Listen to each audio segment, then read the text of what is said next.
Man, my knee looked like it got blasted with a sledgehammer, swollen like a damn cantaloupe. The doc gave it a squeeze and my whole nervous system lit up like the 4th of July. But I didn't blink, didn't even twitch. That's what it takes in buds. If the pain shows, they pull you. So you lie. You look death in the face and you smile through the blood. My lungs were cooked from Hell Week, rattling like an old engine, filled with brown mucus I'd been coughing up into a Gatorade bottle for days, and my body was wrecked.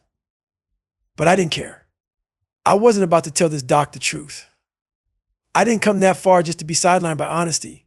I already knew what was coming. Another rollback, another Hell Week, another round of pain so deep it carves into your soul.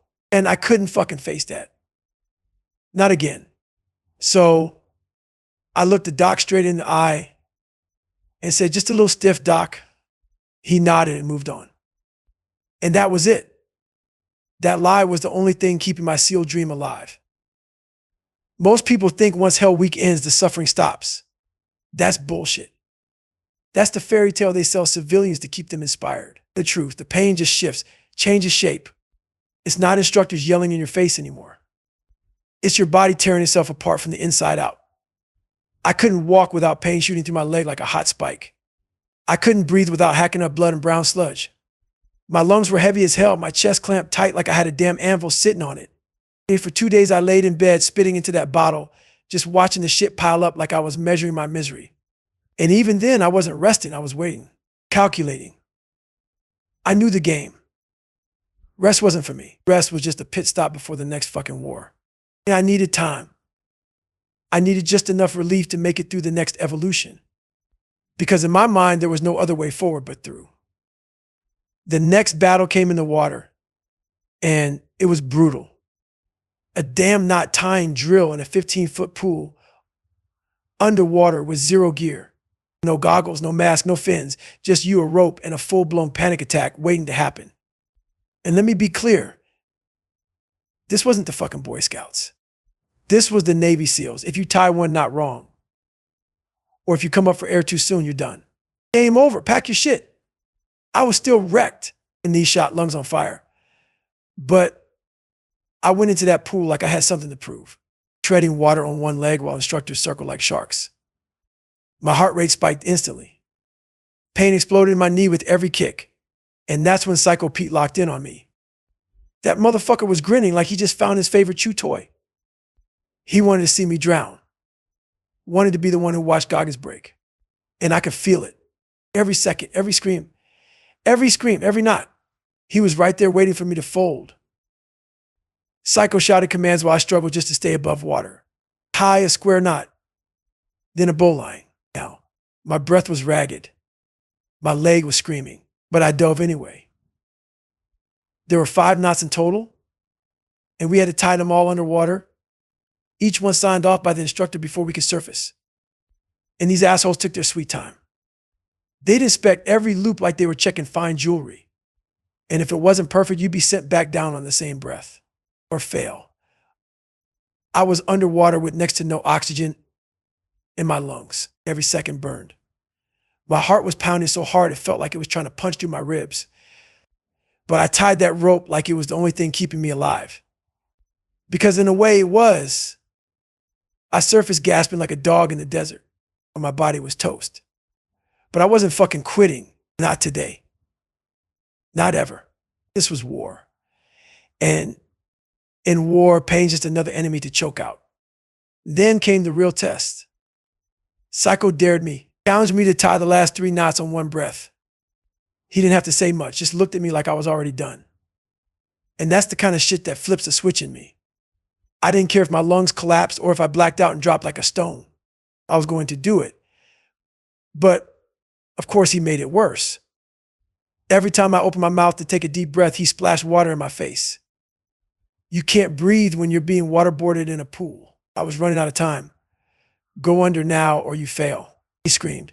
So I did. I dove under on a half-assed breath and hit those knots with fire. I tied him fast, perfect.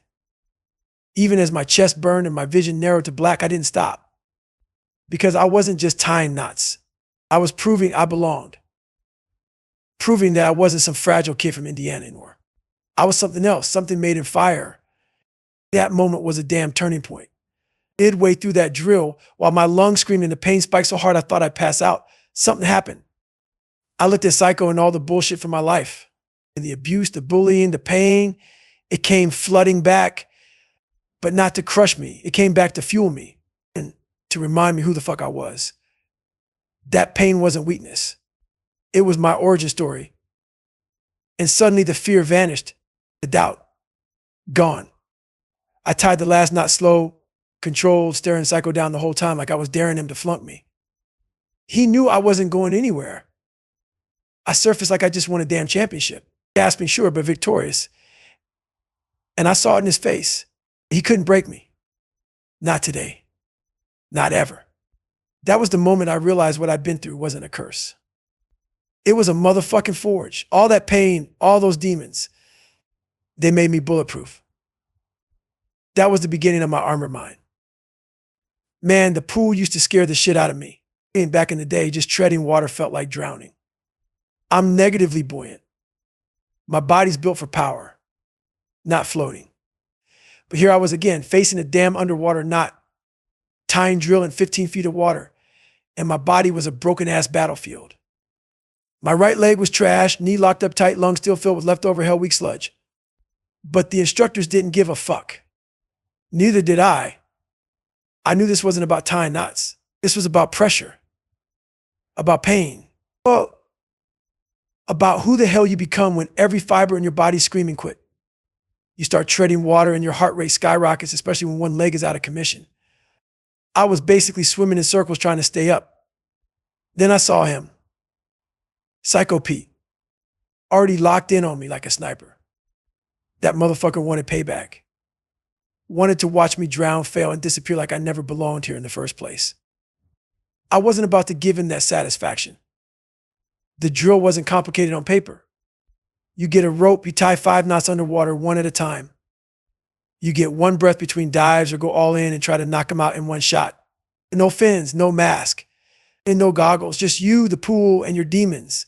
Instructors hover beside you with masks on, inspecting each knot before you're allowed to surface. If it's wrong, you retie. If you surface too soon, you fail. No grace. No mercy. Just failure and a ticket home. When you surface, there's no break. You tread water nonstop. And with the fucked up knee, that shit felt like trying to swim with an anchor chained to my leg. Every time I kicked with the right side, pain exploded like fireworks in my brain. But I didn't quit. I couldn't. If I quit, I wasn't just done with buds. I was done with who the fuck I was becoming. So I kept going. Even with Psycho grinning at my pain like it was Christmas morning. Psycho started barking. Tie a square knot in a bowl line. Now, his voice echoed through the water like a damn war cry. My lungs were already tight. Every breath felt like fire. But I didn't hesitate. I ducked under and kicked down, dragging pain with me to the bottom. I found my slice of rope and got to work. Hands moving fast, mind racing faster. Every second underwater felt like a countdown to blackout. I got the first knot done. Then the second. When I looked up, he gave me a slow thumbs up. My chest was burning, vision closing in, but I surfaced and gulped air like a starving man. I was trembling, barely keeping myself afloat. And that fucker Pete just smiled. He knew I was on the edge, knew I was this close to breaking. That's when he dropped the gauntlet. Bet you can't do the last 3 on 1 breath, he said. Like he was daring me to collapse. Like he was already celebrating my failure. And that's when the rage kicked in. Now, I didn't have to accept this challenge. I knew the rules, but fuck the rules. I wasn't letting this dude get a win over me. No way. I kept treading, delaying the dive, trying to regulate my breathing. The Psycho wasn't having it. Every time I opened my mouth for air, he'd splash water straight into my face. Try breathing while you're being waterboarded by an instructor who wants you gone. Try staying calm with fire in your lungs and a bomb going off in your leg. He yelled, "Go under now or you fail." So I went. Didn't get a clean breath. Got a mouthful of chlorine and rage. And I fucking dove anyway. That's what this place is about. Diving when you're not ready, when you're already done, and finding out what the hell is still inside of you. And let me tell you, that dive was agony. Pain was radiating like a nuclear blast from my knee, but I tied, knot after knot. One breath, one mission. Don't fucking quit. Down at the bottom, it all started to go black. My chest was on fire. My heart was trying to break through my ribs. My diaphragm started spasming. That's the moment most people head for the surface. It's survival instinct. It's built into your DNA. But I wasn't built like most people anymore. I had trained myself to embrace that chaos. I watched Psycho inspect the knot like he was judging a fucking art show. Slow as hell. It's deliberate. Like he wanted me to pass out. And you know what? I thought about it. Thought about the real possibility that I might lose consciousness and sink. And that I might fucking die at the bottom of this pool. And for a second, doubt crept in. For a second, I wondered why the fuck I was doing this. Why was I pushing through this kind of pain for a knot? For a title? For a fucking trident? And then something flipped. Something deep. In that blackout space, I had a moment of clarity. I stopped seeing the pain. I stopped hearing the panic. And I saw my whole fucked up life clear as day from my father's abuse. The beatings, the racism, and the bullying, and the poverty, the failure. And I realized I had been training for this moment my whole life. Every single scar was a fucking rep. Every nightmare was part of the process. This wasn't just some pool drill. This was everything. My pain wasn't punishment. It was preparation. I wasn't the victim of a hard life. I was the product of it. And now that product was built to fucking survive. So I smiled underwater. I tied that last knot while staring Psycho in the eyes. And when he finally gave the thumbs up, I didn't rush to the surface. I floated up like a fucking warrior. Because that was the moment I stopped being afraid. I surfaced calm. Calm while everyone else was gasping, flailing, breaking. Psycho looked at me and saw it in my eyes. He lost. He didn't say shit, just glared. And I glared back. The battle wasn't knots. It wasn't water. It was me vs me. Me v everything I ever ran from. And in that moment, I stopped running. I wasn't some scared kid anymore. I was Goggins, built in pain, fueled by trauma, forged in fire. I didn't give a fuck what came next because I knew what I could endure. I knew what I could survive. And that's when the real armor started forming. Not muscle, not tape, but mind. The kind of mind that doesn't just survive hell. It builds a home there.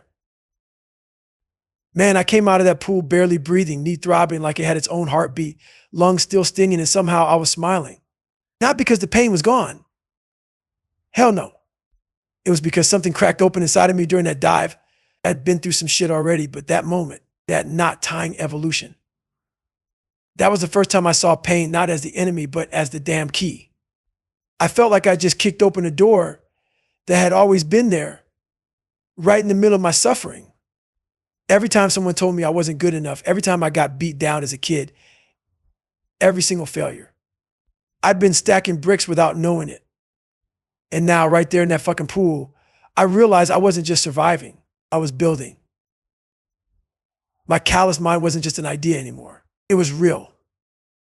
That pain, it wasn't breaking me, it was sharpening me. And the instructors, they fucking saw it too. Especially Psycho Pete. He didn't say a word, but that look in his eye told me. He knew he lost that day. But the universe doesn't hand you peace just because you had a breakthrough. It comes with a fucking invoice. And mine was due the second we climbed out of that pool. They gave us 2 minutes to gear up and get back to the classroom. That might sound like plenty, but it wasn't. Not when your body's shredded, your joints are screaming, and your bones feel like glass. And to make it worse, something changed after Hell Week. Class 231 had an attitude now. Not cocky, but dangerous. That week stripped away fear. We didn't give a fuck about getting wet and sandy anymore. Cold water, bring it. Push-ups for hours. Let's go. The instructors would bark, and we wouldn't flinch. That pissed them off. We weren't scared, and that made us a problem. So they responded the only way they knew how, with a beatdown that would break the average human into fucking dust. And I mean that literally. It was like being jumped by demons with clipboards. Push-ups until your arms stopped working. Flutter kicks that made my knee feel like it was trying to detach itself and walk away. Every time I put my leg down, they were on me. Psycho and SBG tag teaming my broken ass like it was personal. I wasn't giving up, but I was moving slow as hell, dragging a busted leg that had no business still functioning. Bear crawls, more kicks, more yelling, more pain. And the whole time, that question kept boiling up. Why? Why the fuck am I still doing this? What am I trying to prove? And that right there, that question is the devil.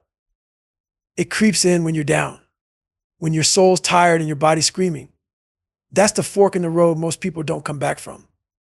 But me, I grabbed that question by the throat and made it bleed because I had an answer. And it wasn't about proving shit to them anymore. It was about proving to me that I wasn't done. Yeah, I could go further, deeper, harder. Fuck my knee, fuck the pain. I wasn't quitting. And then something wild happened.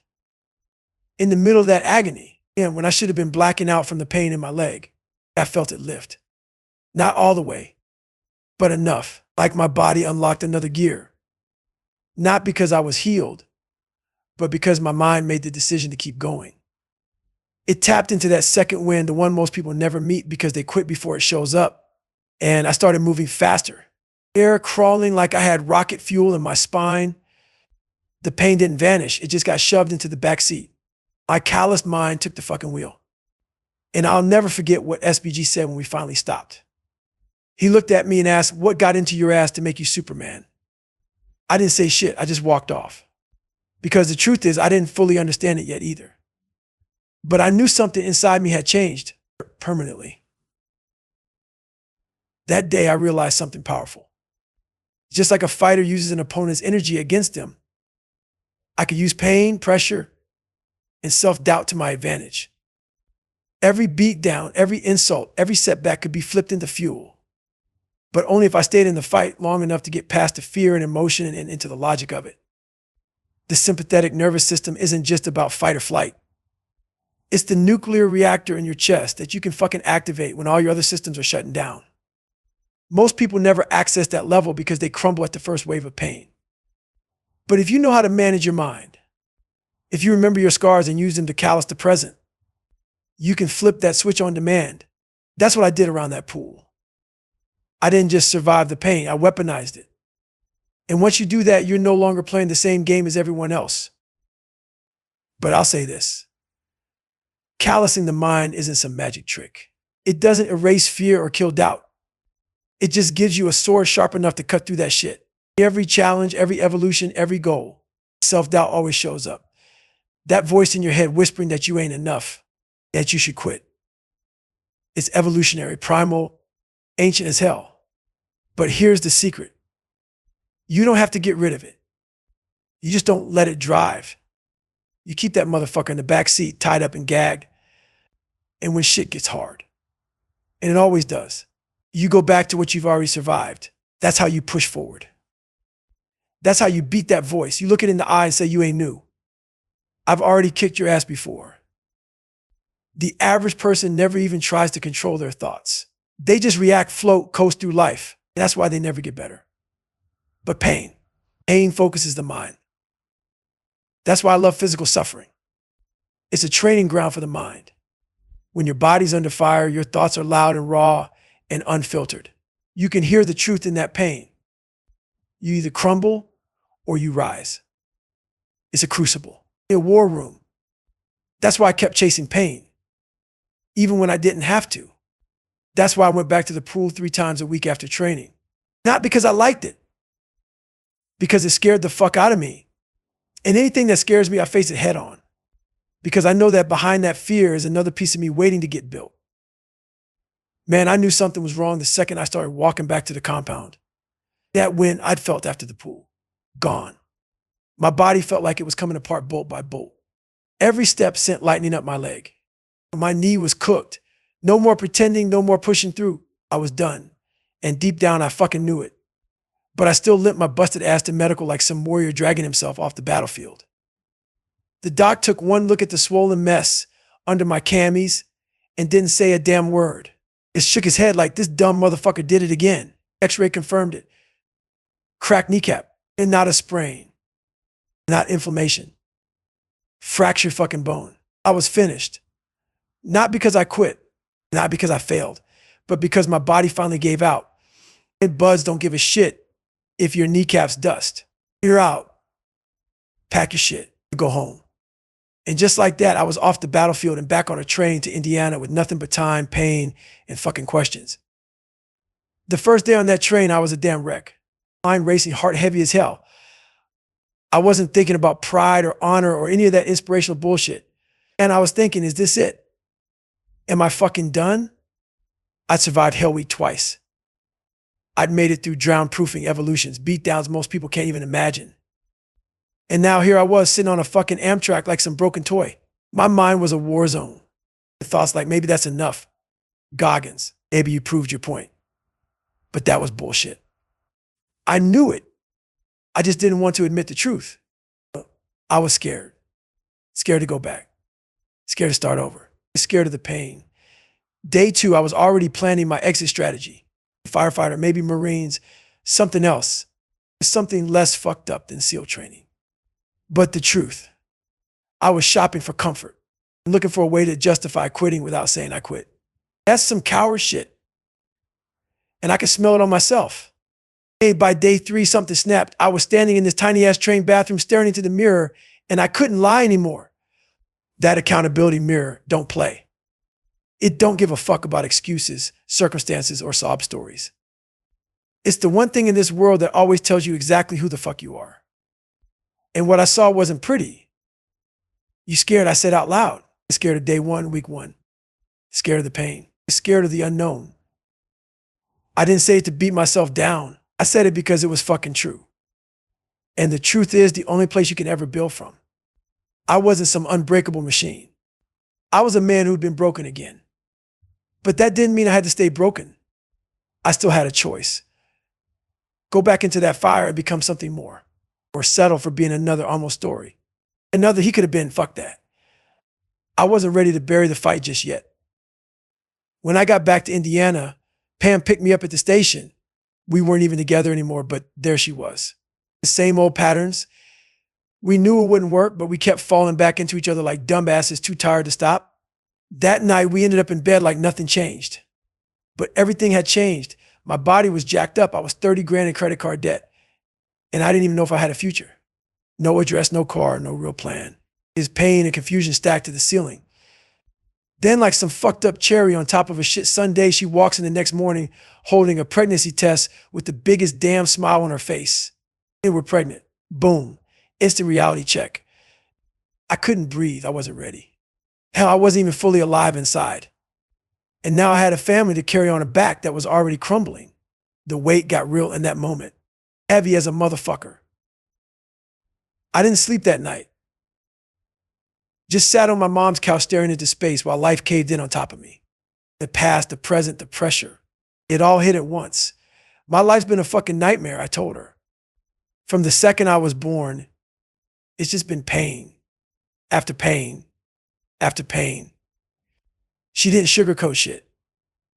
My mom's been through hell herself. Yeah, she said. It has been.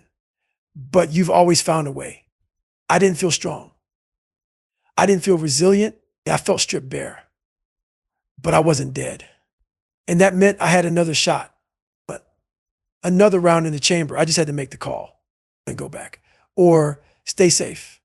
I picked up the phone. I didn't even know if I could survive another run through that hell, but I knew this. If I didn't go back, I'd rot from the inside out. That kind of regret.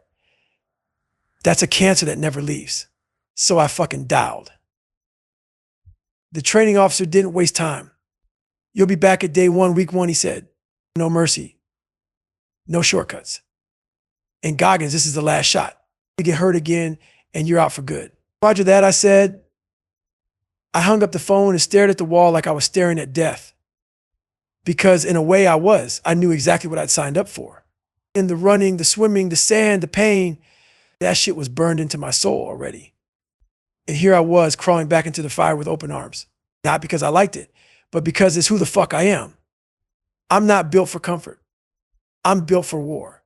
My whole life was a battlefield. Every scar, every nightmare. Yeah, I was training. I was born to suffer. Born to eat shit and spit blood and keep going. People like me don't get peace. We get purpose, and pain is the fucking toll you pay for it.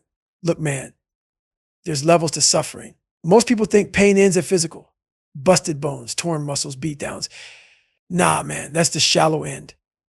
Real pain is the emotional, psychological shit you bury so deep you forget it's even there until it punches you in the throat when you least expect it. And that's what hit me after I made the call to go back. I told the training officer I was ready, but was I? I was dragging around all this baggage. The beatings from my dad, the racism, the lies I told just to survive. I used to tell people my father was dead because I couldn't stomach owning the truth. I hated the weakness in that. Hated myself for still carrying it. But the mirror doesn't lie. The accountability mirror, that motherfucker will gut you. You stare long enough and you either get stronger or you break. So I stared. And I said what needed to be said. You're still scared of who the fuck you are, Goggins. That's the thing nobody wants to face. It ain't the instructors. It ain't Hell Week. It's you. You're your own biggest enemy. I'd already survived pain most people never see. I'd calloused my mind, I'd pushed through fear, but deep inside, I was still running from David Goggins. The scared, abused, fucked up kid who got the shit beat out of him in a roach-infested apartment by a man who should have protected him. That kid didn't disappear. He just got buried under muscle, duct tape, and lies. And that weak foundation, it'll crack no matter how strong the outside looks. I had to dig him up. I had to face him, own him. Accept that I was built in chaos, molded in trauma. That pain wasn't a curse. It was my origin story. And if I didn't accept that fully, I'd never be able to finish what I started. I'd always be on the edge of collapse, one bad day from ringing the bell for good. It was time to stop running from the darkness and fucking lean into it, use it. That summer in India, I did more than rehab my busted knee. I rebuilt my foundation brick by brick, scar by scar. I stopped pretending my dad didn't exist. Prentice Goggins was part of me. The abuse, the terror, the emotional warfare. All that shit didn't just hurt me. It shaped me. I stopped calling it trauma and started calling it reps. Every punch, every scream, every sleepless night, that was still being forged. I didn't have to lie about it anymore. I didn't have to feel ashamed. Fuck shame. Shame's the enemy of strength. Once I owned the truth, I realized I was walking around with a war chest of pain. And pain is power if you know how to use it. That's what most people don't get. They run from pain when they should be studying it, mining it, bleeding it out, and using it as fuel. That summer, I didn't just get physically ready for buds. I got mentally armored the fuck up. I stopped hiding. I accepted that my life was a fucking nightmare, and that nightmare made me a savage. I didn't want pity. I wanted war. I knew going back meant risking everything. One more injury, and I'd be done for real. But I didn't give a shit. Because if I didn't go back, I'd be rotting in a cage of what if for the rest of my life. The pain of regret is fucking eternal. You never shake that shit. It haunts you. Quitting leaves a scar on the soul that no amount of success can cover. That's why I was willing to limp into that fight again. Because I'd rather die in that arena than live a safe, weak-ass life built on lies and fear. I was done being a victim. I was done making excuses. That mirror didn't just show me the truth. It dared me to fucking fix it. And that's the thing about accountability. It ain't about blame. It ain't about guilt. It's about ownership. You can't fix shit you won't own. You can't grow if you keep blaming your past, your parents, your circumstances. That's the loser's playbook. Victim mentality is the ultimate disease. And I had it buried in my bones for years. It wasn't until I started calling myself out for real that I started to see the cracks. I started writing it all down, the lies and the mistakes, the weak moments. I listed every time I took the easy path, every time I avoided the pain, every time I chose comfort over growth. And then I went after each one like it owed me money. That was my training. Fuck burpees. Fuck deadlifts. I was lifting my own bullshit off my back rep by fucking rep. And it made me dangerous. Because once you start ripping the lies out of your story, nothing can stop you. Not injury, not fear, not even fucking death. People always ask me how to get mentally tough. Here's the secret. Get real. Get raw. Dig into the ugliest parts of yourself and fucking sit there. Don't flinch. Don't tap out. Face it. Feel it. Own it. That's the only way to build anything that lasts. I didn't become Goggins because I ran from pain. I became Goggins because I fucking married it. Pain was my daily breakfast. Self-hate was my pre-workout. And the mirror, that was my sensei. That cold bastard told me when I was full of shit and forced me to level up every single day. I didn't like it, but I respected it. And over time, I started respecting myself, because the more I leaned into that process, the more unbreakable I became.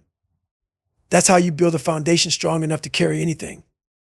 It ain't found in comfort. It's forged in chaos. And you got to light that motherfucker on fire to know what it's made of. And they told me straight, this is your last fucking shot, Goggins. You get injured again, you're out.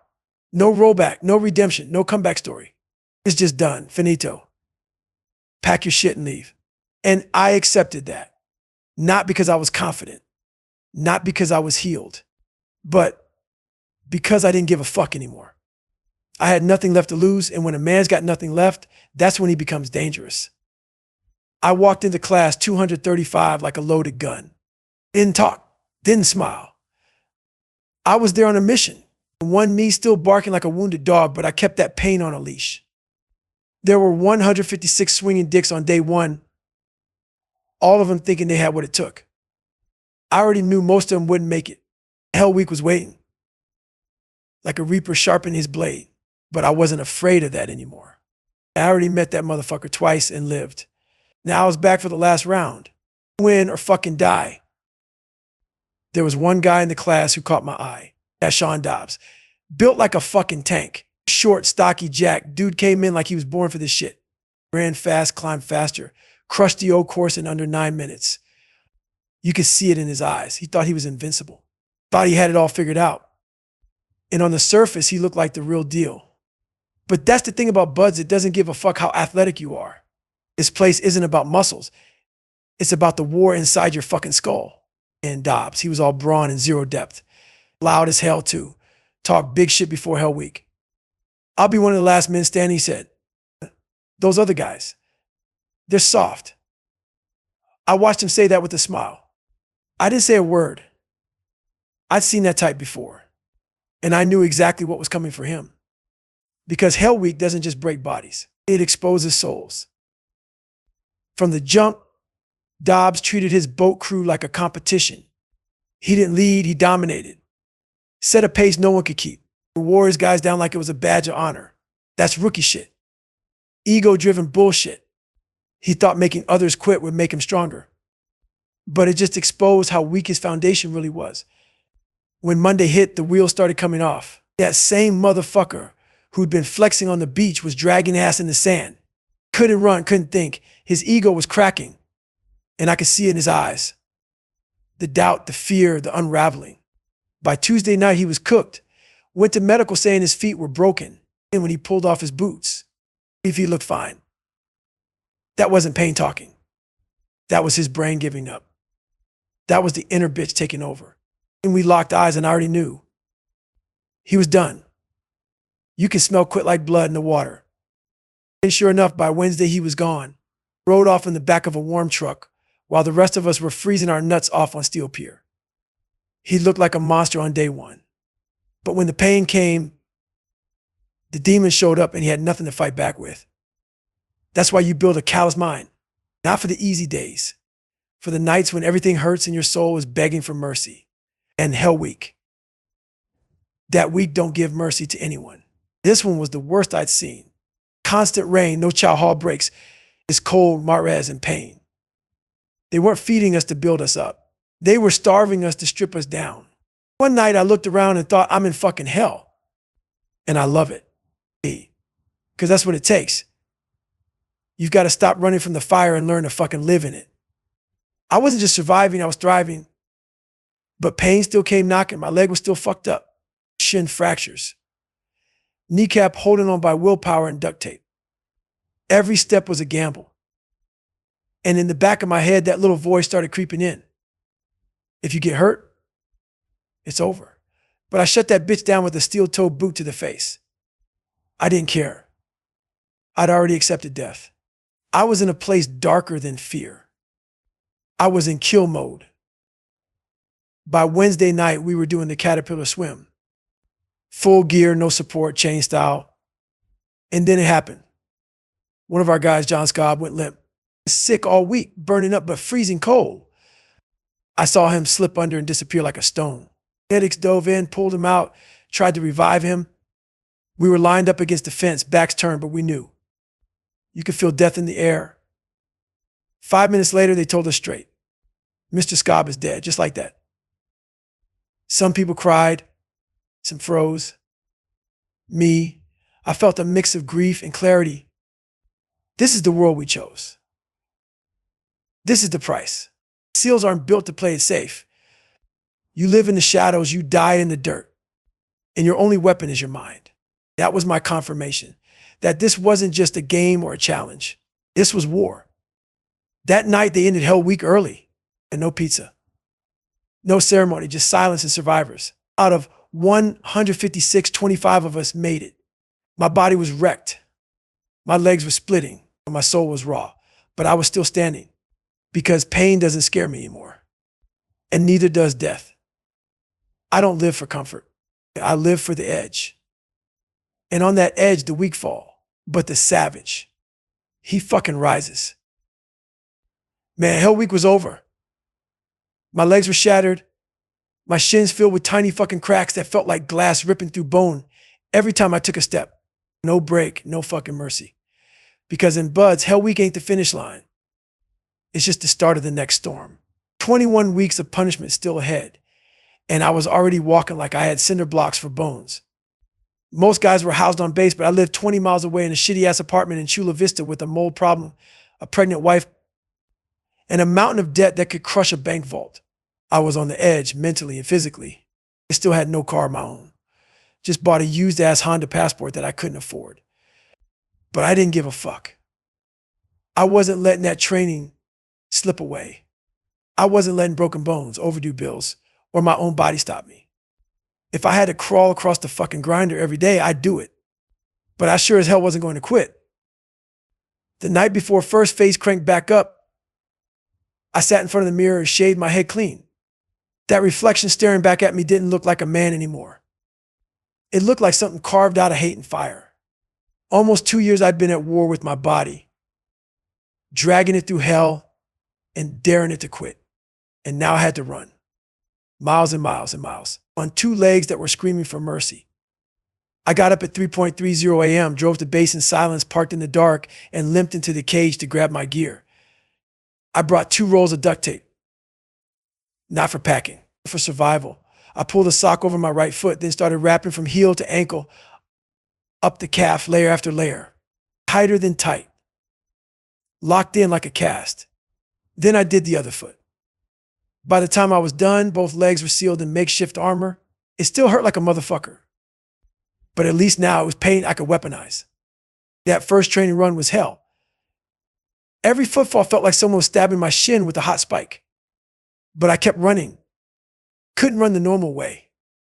I had to shift my movement, drive from the hips, keep the lower leg as stiff as possible. It was ugly, it was slow, but it was fucking forward. The first 30 minutes were pure torture. Pain like I'd never known. My mind was screaming at me to stop, to fall out, to go home and put some damn ice on it. But I fought back. Take the pain, I told myself. Eat that shit, own it. Because if you don't, this ain't just your failure. It's your family's. Every step became a declaration. I wasn't just proving I could finish Buds. I was proving that pain doesn't get to choose how my story ends. I was rewriting that shit in blood, sweat, and duct tape. And around minute 40, the pain dipped just a little. Just enough to know the war was winnable. That's how the next few months went. Wake up in darkness. Duct tape the damage. Face up. Endure 30 minutes of mind-melting agony. Then let the pain dull just enough to get through the day. I did this over and over again. Not for glory, not for applause, but because the act of showing up broken and giving everything anyway is the highest form of discipline there is. Most people fake it till they make it. Yeah, I suffered until I did. And Bud's instructors saw it. They didn't let up. They fucking escalated. told me to bind my hands and feet and throw myself in the water for drown proofing. He said I had 3 laps to swim like a dolphin. No arms, no legs. You think I like that shit? I sucked at swimming even with all limbs working. But I did it, barely. Almost fucking drowned. But I passed. Because I'd rather go under than give up. In came dive phase. Another round of hell in the water. This time, fully loaded with twin tanks and 16 pounds on the belt. No float gear. No shortcuts. We swam backstroke, then face down. 50 meters each. Kicking toward my taped legs like someone was twisting knives inside my bones. It couldn't tape up in the water. Had to go raw. And I was sinking like a fucking rock. I couldn't breathe, couldn't rest. Couldn't quit. The eyes were gasping, grunting, sounding like animals drowning. Some dropped gear and floated up, some bailed. And me, I stayed in that fight. Took all 3 attempts, but I fucking passed. By 3rd phase, my legs were finally healing. But I wasn't celebrating. Not because I wasn't proud, but because pride softens the edge. I didn't want to survive, buds. I wanted to walk out sharpened to a fucking blade. I didn't need a trophy. I needed scars. San Clemente Island was the last stop in warfare phase. No more visitors. No more eyes watching, just us and the instructors in their rawest, meanest form. And that's where I felt most alive. One day they had us dig holes and bury ourselves to the neck. No context, just get in.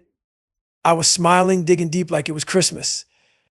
An instructor walked up and told me to get out. You're enjoying this too much, Goggins. I didn't say shit. Just stood back and watched my class get hammered while I stood there untouched. I'd broken them. Not the class, the instructors. They knew they couldn't touch me anymore. I wasn't a trainee.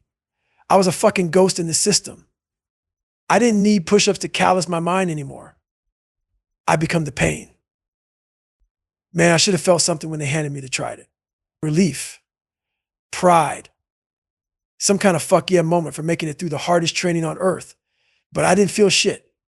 No celebration and no fireworks going off inside my soul. It's the cold stare and a heavier weight on my chest. Because deep down, I knew what that little gold pin really meant. It meant now the real war begins. See, buds breaks most men, but once you're through it, people start acting like you've arrived, like you've made it. But that's the biggest lie in the game. The Trident doesn't mean you're hard. It doesn't mean you're a warrior. It means you're expected to perform at a level that'll get you killed if you fuck around. It means everything you just suffered through was basic training for what comes next. You think it's about push-ups and cold water? Nah, motherfucker. Now you got to deliver death from the shadows and survive while doing it. That pin was a target. And I felt that weight the second they stuck it to my chest. I didn't invite anyone to graduation. No family, no Pam, no celebration. I didn't need a damn audience. I knew what I'd done. I'd suffered longer, harder, and deeper than most men ever will.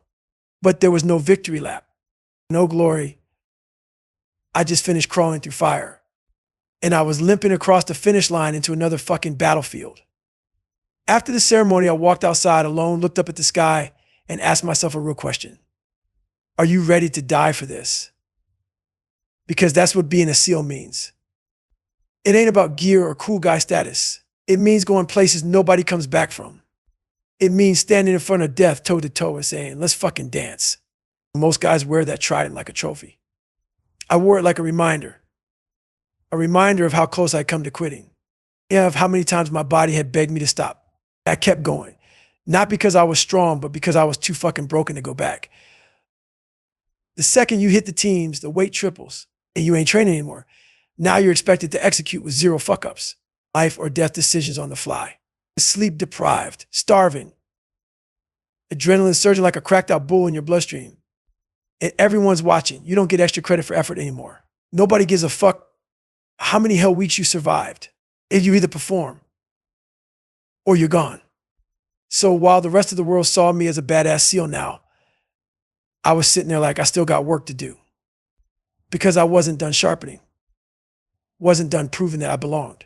I didn't want to be just another guy with a Trident. I wanted to be a savage among savages. That meant no rest, no comfort, no taking my foot off the gas. So while other graduates were out drinking, celebrating, bullshitting, I was still getting up at 4 in the morning, duct taping my legs, running hills, putting my body through hell before work because Goggins doesn't clock out. When I reported to my first team, the welcome wasn't warm. I wasn't some fucking prodigy. I was still the black kid from Indiana who didn't belong.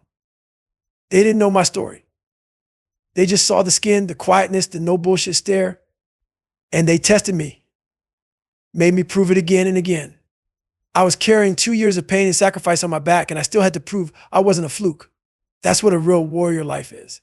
No one gives a fuck what you did yesterday, or what matters is, can you go again today and the next day and the next day after that? Can you stay ready when nobody's watching? That's why I kept grinding. Because I knew the second I got comfortable, I'd get soft. And softness gets you killed in that world. So I stayed hard. Stayed fucking ready. Every sunrise was a new test. And I attacked it like it owed me something. See, people think resilience is something you build once and keep forever. Bullshit. It's like a muscle. You stop using it, it shrinks. You stop fighting, you rot. That's why I never let myself rest for too long. Even after earning the trident, even after surviving more pain than most will ever touch, I stayed in that dark place. I kept digging into the hurt because that's where the truth lives. The moment you stop embracing the suck is the moment you start dying inside. And I ain't here to die slowly. I'm here to push until the fucking wheels come off. That trident was a symbol. Yeah, but not a success. It was a contract. A blood oath. It said, you ain't done, motherfucker. You just started. So, no, graduation didn't mean shit. It wasn't the top of the mountain. It was the bottom of the next one. A real lesson I'd learned. From the abuse as a kid to running on broken legs to outlasting my demons, that was just the warm-up. Now I had to live it, breathe it, fight with it every single day. And the second I forgot that, I was fucking dead. So I kept the trident closed, but I kept the pain closer because that pain was my armor. That pain was the price I paid to walk in the dark and come back alive. Man, you'd think finishing buds 3 times, earning the trident, and crawling through more hell than most humans could even imagine would finally satisfy something inside me. It didn't. Not even close. You don't flip that switch back off. Once you've suffered the way I did, once you've bled through your shoes and kept running, you don't chase comfort. You chase that next hit of hurt. I didn't feel complete. I felt fucking restless. That's the curse of becoming hard. When your mind gets weaponized, comfort feels like a trap. Every morning, I'd wake up with a new voice in my head. You soft today, motherfucker. You still got teeth or you just chewing air. It wasn't enough to be a SEAL. I wanted to feel that pain again. I wanted to earn my place every damn day. Because the second I thought I'd made it, I'd rot from the inside out. That trident didn't mean shit if I couldn't prove to myself again and again that I was still willing to suffer. So I started running, not just casual runs, ultra runs, the kind of distances that turn seasoned marathoners into sobbing quitters. I didn't do it for medals or Instagram clout. I didn't give a fuck about that noise. I did it because I needed more demons. I needed more dark places to walk into. That's how I ended up signing up for the San Diego one day, 24 hours. As many miles as you can rack up. No crew, no prep. Just me, my broken down body, and a folding chair from Walmart. I showed up like a lunatic. No fuel plan, no gels, just a couple crackers, water bottles, and the same dog on a chain mindset that got me through buds. First 50 miles, cool. I was in the zone. 70. My kidney started shutting down, pissing Coca-Cola. Shins cracking again. Blisters blowing out like balloons. My feet were fucked. Every step was like walking on fire and glass. But I didn't stop. I refused. By mile 80, I couldn't walk straight. I was hallucinating, shit running down my leg, toenails peeling off of my socks. That's when most people go to the ER. And me.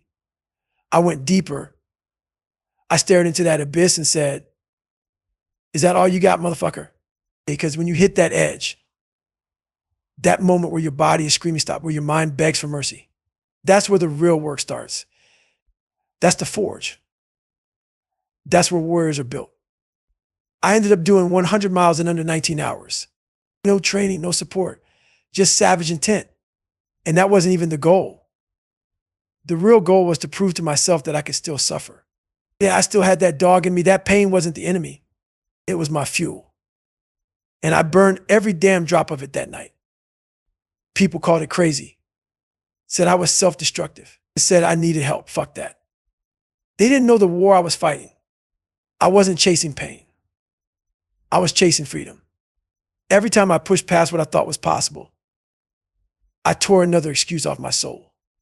And that made me lighter, cleaner, stronger. Most people walk around chained to the lie that they're done, that they've peaked, that they can't do more. I was tearing that lie apart with every fucked up mile I ran. And I wasn't stopping there. I signed up for more ultras, more races, more punishment. I didn't care about winning. I cared about bleeding, about fighting the voice inside that still whispered, "You ain't shit, Goggins." And every time I went into that storm, I came out stronger. Eventually, I took on the Badwater 135 and the motherfucking devil of ultramarathons. 135 miles through Death Valley in July. Asphalt so hot it melts shoes. No shade, no mercy. And I ran that bitch on legs held together by scar tissue and rage. Every time I wanted to quit, I remember where I came from. That scared little kid hiding from his father, pissing himself at school, fat and ashamed and broken. That kid was still in there.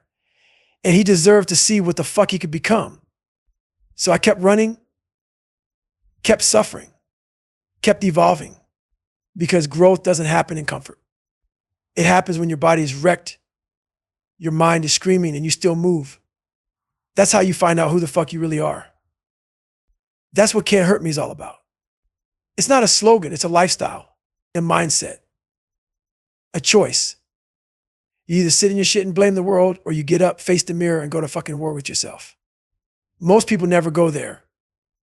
They stay in the shallow end of life, scared to drown. But me, I dive straight to the bottom. I tie knots with no air, I run on broken legs, and I stare into the fire until it blinks first. Because I know that's where greatness lives. Not in medals, not in comfort, but in the daily decision to suffer on purpose, to go into pain willingly, to dig until your soul is made of steel. And even now, I ain't done. Never will be, because enough is a myth. Satisfaction is a trap. The day you think you've earned a break is the day your edge starts dulling. And I ain't ever going back to who I was. Scared, soft, silent. I'm Goggins now, forever. And that means one thing. Look, man, most people live like they've got time, like they're going to get around to their dreams eventually, someday, maybe. Once the bills are paid, once life settles down, once shit feels right. But the truth, that day never comes. Life doesn't slow down for anybody. It doesn't wait until you're ready. And it sure as fuck doesn't hand you greatness on a platter. You want to be uncommon. You got to do uncommon shit every single day. Not when it's convenient, not when it feels good. When it's pouring rain, when your back's fucked up, when nobody gives a damn if you succeed or fail. That's when it counts. That's when the real ones rise. I learned a long time ago, the only way to die fulfilled is to live empty. Burn it all. Every ounce of effort, every piece of potential. Leave nothing in the tank. Because when it's over, it's fucking over. People think motivation is what drives me. Nah, man, motivation is some weak ass feel good shit that disappears the moment life punches you in the mouth. I don't move on motivation. I move on discipline and self-respect. I do what needs to be done whether I feel like it or not. Because I owe it to the man I could have become if I never stepped up. That man haunts me. He's the version of me that didn't face his demons. That stayed fat, scared, silent, and pissed off at the world. I see him every morning. And I make damn sure I outwork him. You want to know what staying hard really means. It means never settling. It means asking more of yourself than anyone else would dare. It means doing the shit no one sees. Waking up early, pushing past pain, holding the fucking line when everyone else folds. That's the code. That's the standard. That's the way. Some days I don't want to be Goggins. I want to rest. I want to take the easy way out. But that's the trick. That's the test. The voice in your head that says you've done enough. That voice is the enemy. You don't negotiate with that motherfucker. You kill it. You bury it under reps, miles, suffering. Because the second you listen, the second you slow down, the old you starts crawling back. And I've seen what that version of me looks like. He's still in there waiting to take back control. He never dies. That's why the work never stops. That's why staying hard isn't a goal. It's a lifestyle, a forever fight. You think you arrive someday. You don't. You either keep evolving or you start dying. That's the game. That's life. Stay hard or stay average. Pick one. Pick one. And if you want to be great, truly great, you better learn to suffer, not just survive it. Love it. Thrive in it. When it's cold as fuck and your bones are aching, smile. When everyone else is breaking, lock eyes with the pain and say, I've been waiting for you. Because suffering is the one teacher that never lies. It tells you exactly who the fuck you are. There's no hiding in it. No pretending. It's raw truth and earned power. And once you get addicted to that feeling, that clarity that only pain can give you, there's no going back.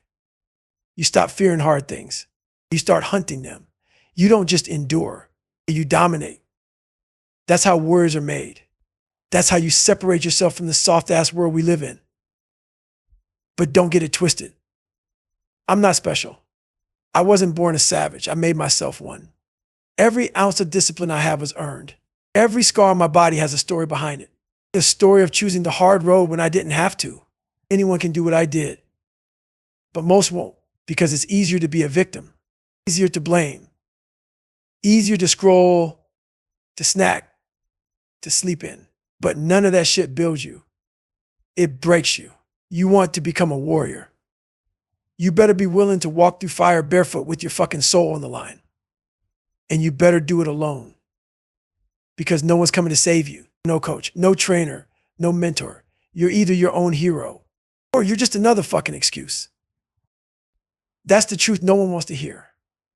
You want to change your life. Suffer, sweat, sacrifice. Wake up early, stay late, bleed if you have to. Build a calloused mind. Face the shit that scares you. And when you want to quit, and you will. Ask yourself, what would the savage version of me do right now? And then go do that. Again and again, until that version becomes the default. And until you wake up one day and realize you are that savage now. Not because of one big moment, but because of thousands of hard-ass days stacked on top of each other when nobody was watching. That's how legends are made. Quietly, relentlessly, alone. So, yeah, you want to live right. You want to leave something behind. You better fucking empty the tank. Because the world don't need another half-assed, half-finished version of you. It needs your savage. It needs the real you. The one who doesn't quit and the one who doesn't fold. The one who doesn't die with regret still in his chest. Stay hard